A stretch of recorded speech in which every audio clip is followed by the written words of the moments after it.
Pop quiz time. Name the entity which takes the title for the nation's largest polluter. Well, as a recent piece in Counterpunch points out, it's actually not even a corporation, but rather the Department of Defense, which dumps more than 700,000 tons of hazardous waste a year, giving it that title. To discuss, let's cross now to Frank Vera. He's an Air Force veteran and founder of George Air Force Base.info. Welcome to the show. Frank, viewers might be surprised to learn the extent of the Pentagon's polluting. There are reportedly 149 military locations around the country which are considered by the EPA to be Superfund sites. Can you explain what that means? Yes, these are some of the most contaminated parcels of land in the country.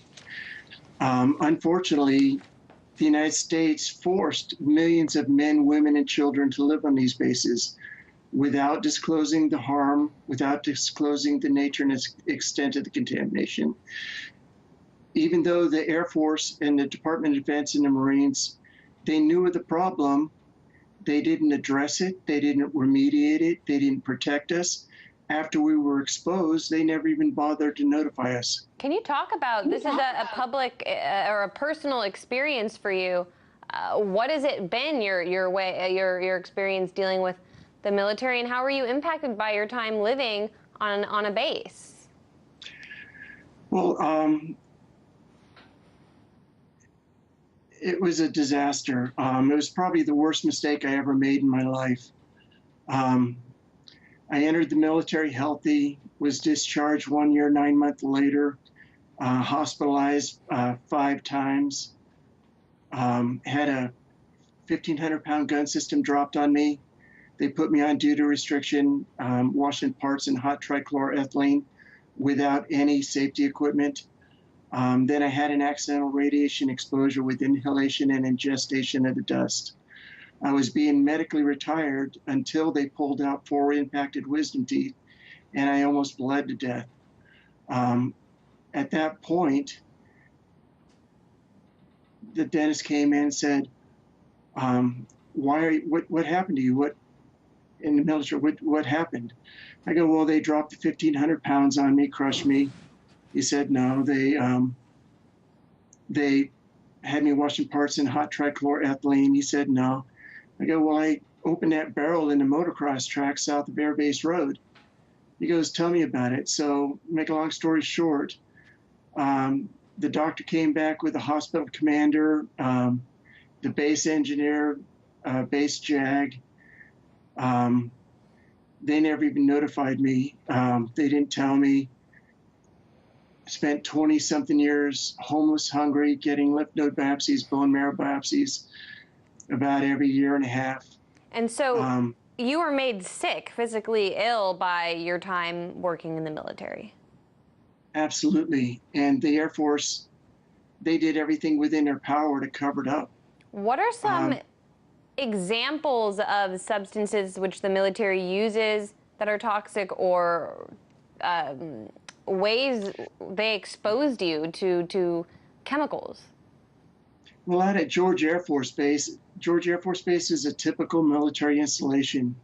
They had open burn pits all around the base. They had incinerators without air scrubbers.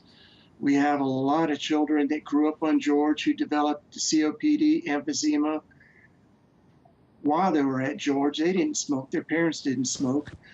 In the southeast disposal area, they had 2 radioactive waste sites, tetraethyl lead disposal site. Just received documents that they had dumped a firefighting foam in the southeast disposal area. It's important to remember that this was a quarter-mile upstream of the supply wells. The water on base was always brackish. Wow. It tasted like PP4. You couldn't drink it. Well, from what you say, there's not much of an effort to compensate victims or people who have had their health affected by these bases, but is there even an effort to clean it up or do anything to hold people accountable for the polluting? Well, the Air Force has spent about $120 million papering the local regulators to death. In a court case, when you have a large attorney going up against a smaller firm, They have a practice called papering, where they generate thousands and thousands of pages of paper. What the Air Force did with that $120 million was generate thousands of reports with conflicting information, and they just papered the local regulators to death. It's beyond belief. They haven't notified anybody. They notified Victorville that the housing was contaminated. They put in a deed restriction for the housing, that it couldn't be used for residential nursing homes, daycares, hospital.